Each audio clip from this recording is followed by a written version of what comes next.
Bonjour chers étudiants et bienvenue dans une vidéo où je vais parler un peu d'un opérateur que tous les élèves après leur bac découvrent et beaucoup d'élèves trouvent des difficultés à comprendre cette notion de gradient d'un champ scalaire.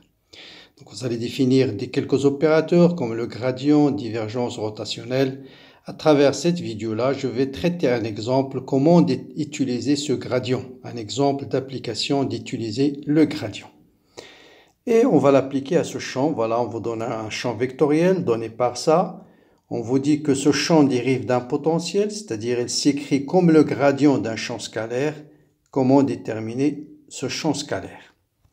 Bien, avant cela, je vous rappelle rapidement comment on a défini l'opérateur gradient. Donc, c'est juste un opérateur qui agit sur une fonction scalaire pour trouver un vecteur. Comment on l'a introduit?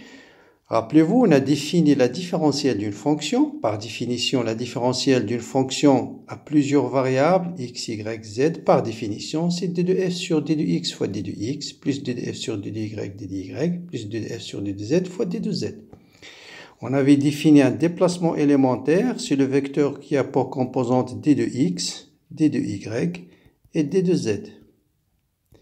Et vous voyez que cette différentielle-là, je peux l'écrire comme étant le produit scalaire de deux vecteurs, un vecteur qui a pour composante d de x, d de y, d de z, et bien tout simplement l'autre vecteur, c'est ce qu'on appelle le gradient. Donc la différentielle, c'est le gradient de f scalaire d de l.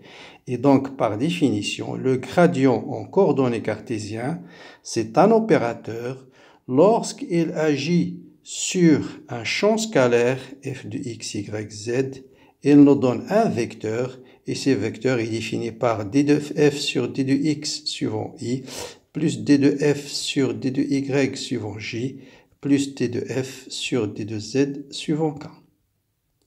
Voilà ce qu'on appelle l'opérateur de gradient. Quand est-ce qu'on utilise ce gradient? Par exemple, je vous donne l'exemple en mécanique. Vous savez tous que si vous calculez le poids d'une force lorsqu'il passe d'une position initiale à une position finale, le travail ne dépend pas du chemin suivi. Le travail du poids ne dépend pas du chemin. Eh bien, on va le montrer facilement en utilisant le gradient. Ne dépend pas du chemin suivi.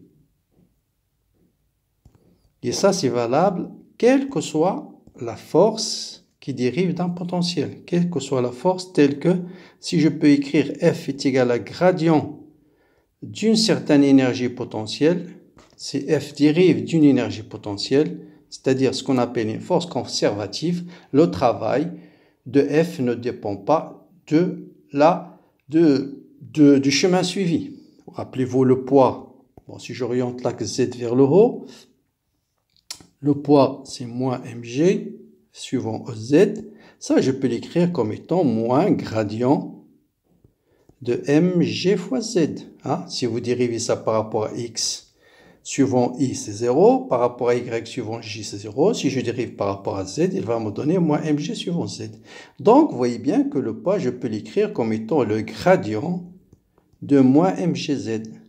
Donc, il dérive d'un potentiel qui est l'énergie potentielle. Donc, l'énergie potentielle, c'est mgz, parce qu'on fait F plutôt, c'est moins gradient de U, moins l'énergie potentielle. Bon, je laisse tomber le signe, moi. D'accord? Maintenant, si je calcule le travail du poids entre une position initiale et une position finale, par définition, c'est quoi? C'est P scalaire le déplacement. Or, P, s'il dérive d'une fonction scalaire, je peux l'écrire l'intégrale initiale finale. P, c'est gradient de U, supposons qu'il dérive d'un potentiel, gradient de U scalaire d de L. Or, gradient de U scalaire d de L n'est autre que d de U. Gradient de U scalaire d de L, c'est d de U. Et ça, c'est tout simplement l'intégrale d de U entre 1 et 2. Donc, ça vous donne directement l'énergie potentielle au point 2 moins l'énergie potentielle au point 1. Donc, vous voyez bien que le travail ne dépend pas du chemin suivi. Bon, ça, c'est un exemple. Revenons à notre cas. Bon, on a un champ électrique, on a un champ vectoriel. Bon, peu importe ceux qui n'ont pas encore fait champ électrique, vous avez un champ de vecteurs. On vous dit que ce champ de vecteurs dérive d'un potentiel. Comment déterminer ce potentiel? expression de V. Comment la déterminer? Je vous donne d'abord une méthode de savoir si, comment savoir si un champ dérive d'un potentiel ou non. Eh bien, on n'a pas encore fait rotationnel, il suffit de vérifier que c'est un champ irrotationnel, c'est-à-dire vous calculez, on calcule rotationnel, et je vais définir ce que c'est que rotationnel de E. Donc, si rotationnel de E égale à 0, donc obligatoirement E va s'écrire comme étant le gradient d'une fonction f. Dans notre cas, on introduit le signe moins, et ça je vais y revenir après parce que tout simplement le champ électrique se dirige toujours vers le potentiel décroissant. Donc pour vérifier avant même faire des calculs, est-ce que ça c'est un champ vecteur, il dérive d'un potentiel, il faut que son rotationnel. Or je vais définir rotationnel d'un vecteur tout simplement par gradient au nabla vectoriel E. C'est tout simplement ce qu'on appelle nabla vectoriel E. Nabla, c'est l'opérateur gradient. Donc, vous écrivez les composantes du gradient qui est d sur dx, d sur dy, d sur d de z. Produit vectoriel, les composantes de E, c'est moins 4x à la puissance 4. Ensuite, suivant j, 2yz au carré, 2yz au carré. Et suivant k, 2y au carré fois z. 2y au carré fois z. Vous calculez ce produit vectoriel, il faut trouver 0. Donc, comment calculer le produit vectoriel? Donc, vous mettez plus, moins, plus. La première colonne, vous barrez la première ligne, et vous calculez les déterminants qui restent. C'est la dérivée de 2y au carré fois z par rapport à y. Donc, ça me donne 2yz au carré. Donc, par rapport à y, ça me donne 4yz. 4yz. Donc, je dérive ça, donc c'est ce déterminant. Ensuite, je dérive 2yz carré par rapport à z. Ça me donne aussi 4yz. Et donc, ça, c'est égal à 0. Ensuite, vous barrez la deuxième ligne et vous calculez le déterminant qui reste. Vous voyez bien que la dérivée par rapport à x de 2y au carré z, c'est 0, parce qu'il ne dépend pas de x. La dérivée de z de 4x puissance 4 par rapport à z, 0, c'est 0. Ensuite, je barre la dernière ligne et je calcule ce déterminant. Donc, dérivée de 2yz au carré par rapport à x, c'est 0. La dérivée de 4x à la puissance 4 par rapport à y, c'est 0. Donc, ça me donne bien 0. Donc, c'est ce qu'on appelle un champ irrotationnel. Un champ irrotationnel. Rotationnel. Donc, merci de me laisser les commentaires sur la vidéo et de la commenter aussi. Donc voilà, donc avant même de faire le calcul, on sait que c'est sûr qu'il existe une fonction scalaire, un champ scalaire, tel que E va s'écrire sous la forme de moins gradient de V. C'est-à-dire, si je prends cette fonction scalaire, je calcule moins le gradient de cette fonction, je dois trouver cette expression-là. Et bien là, je vous montre comment déterminer cette fonction scalaire. Bon, je vais recopier cette expression de E. Voilà. Et vous appliquez juste la définition. Voilà.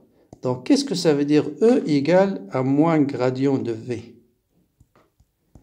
Or, moins gradient de V, c'est quoi? C'est moins d de V sur d de x avec un signe moins suivant i, moins d de V sur d de y suivant j, moins d de V sur d de z suivant k.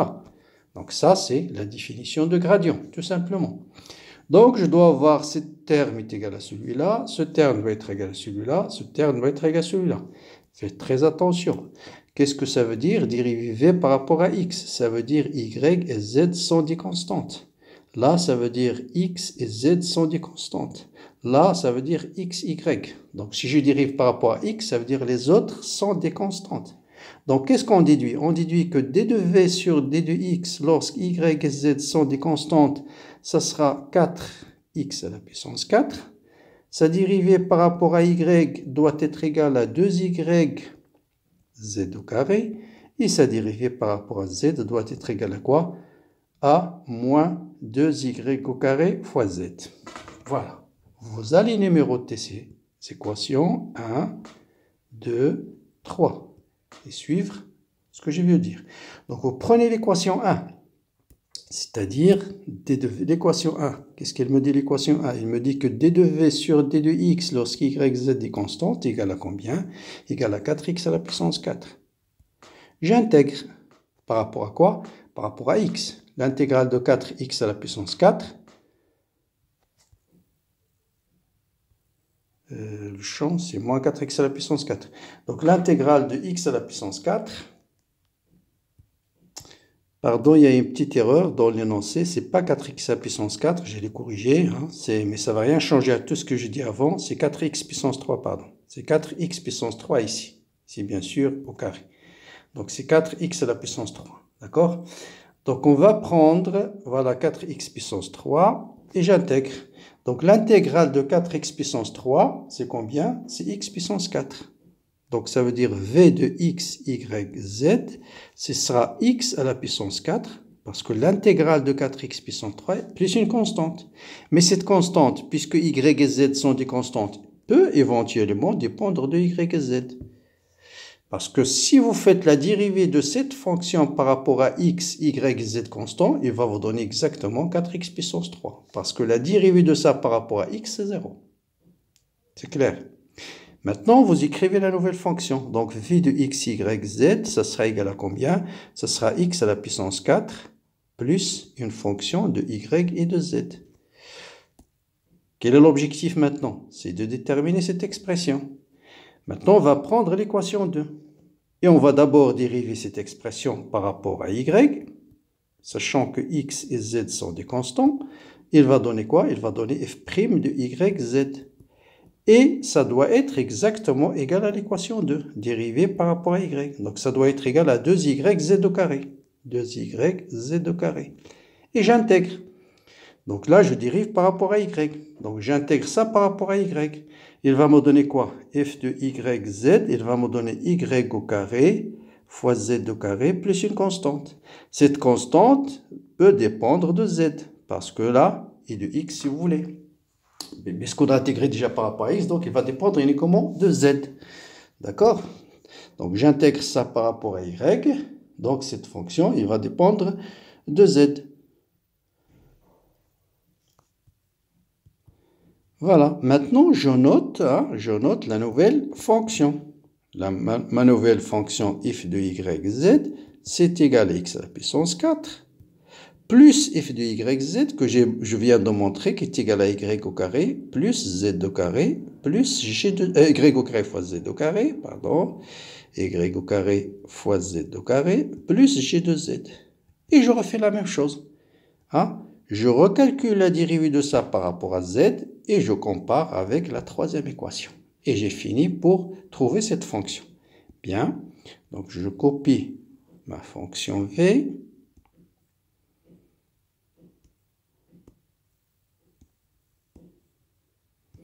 Voilà ma fonction v. Maintenant, je calcule la dérivée de v par rapport à z. Et ça me donne quoi? Ça me donne y au carré, 2y au carré fois z plus g' de z.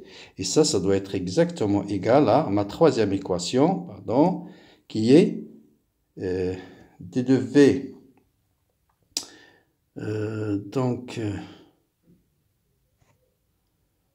Pardon, donc là c'est moins gradient. Donc d de v sur d de x. Donc d'accord, d de v sur. Donc il y a un signe moins, j'ai oublié aussi un signe moins.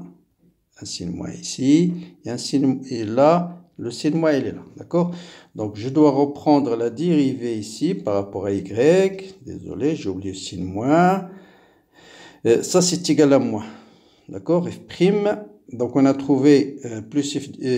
D'accord. Donc bon, d'accord, f' de y. Et d'après l'équation 2, c'est moins 2y z au carré. Donc, c'est moins, l'intégrale de moins, donc c'est moins. Donc là, il y aura un signe moins tout simplement. D'accord? Moins y au carré fois z. Voilà.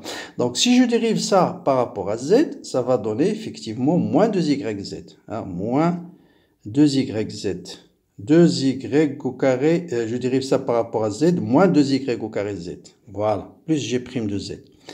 Et ça doit être égal à ce que l'équation 3 m'a donné. C'est exactement moins 2y au carré z. Donc ça, c'est égal à moins 2y au carré fois z. Bon, voilà. Donc juste, j'avais oublié un signe moins. J'espère que vous n'êtes pas perdu. D'accord? Donc voilà, donc, et là, je vais déterminer G' de Z. Et là, vous voyez bien que G' de Z égale à 0. Parce que ce terme égale à celui-là. Donc, en définitive, V de x, y, z, ça sera x à la puissance 4 plus y au carré fois z au carré plus une constante. Comment déterminer la constante? Par la condition qu'on nous dit V de 0, 0 égale à 0. Donc, je remplace x, y, z par 0. Donc, j'obtiens c égale à 0. Donc, en définitive, V de x, y, z est égal à x puissance 4 plus y au carré, z au carré. Bon, je le reprends ici. Donc, V de x, y, z égale x puissance 4 plus quoi? Plus y au carré fois z au carré. Voilà. On peut vérifier, est-ce que ça donne exactement le champ électrique? Le champ électrique, c'est moins gradient de V. Donc, on va faire le chemin inverse. Donc, c'est moins d de V sur d de x suivant i, moins d de V sur d de y suivant j, moins d de V sur d de z. Bon, j'oublie le signe moins. Pourquoi? Donc, on a dit c'est moins ici. Donc, moins 2y.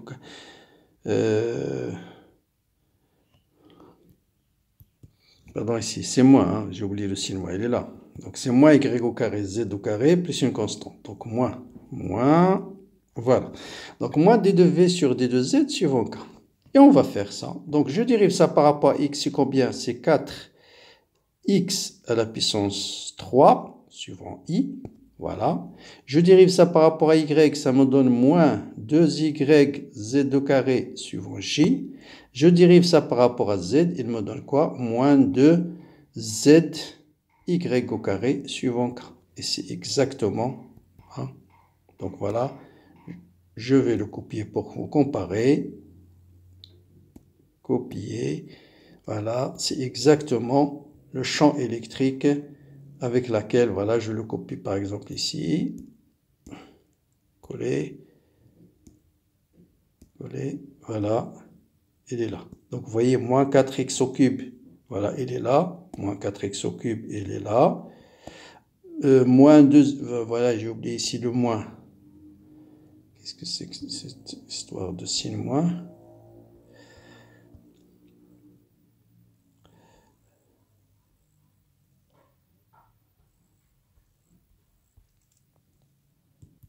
Ah non, d'accord, donc là c'est moins, hein, moins gradient de V, ce signe, moi j'ai oublié. Si je dérive ça par rapport à x, ça vous donne 4x au cube, mais avec ce signe moins, c'est pourquoi je vais le mettre avec une couleur, là je verrai un signe moins. Là, je dérive ça par rapport à y, ça me donne moins 2y, mais avec ce signe moins, ça me donne plus. Je dérive ça par rapport à z, ça me donne moins, mais avec ce signe moins, ça donne plus. Donc moins plus plus. Et c'est exactement, ah, donc moins plus plus. C'est exactement le champ électrique qu'on a avant. Voilà, il faut faire juste attention au signe. J'ai pas fait de brouillon, donc voilà, mais chaque fois qu'on trouve quelque chose qui est logique, on retrouve notre erreur. Voilà comment on détermine le champ. Donc, vous voyez, c'est très facile.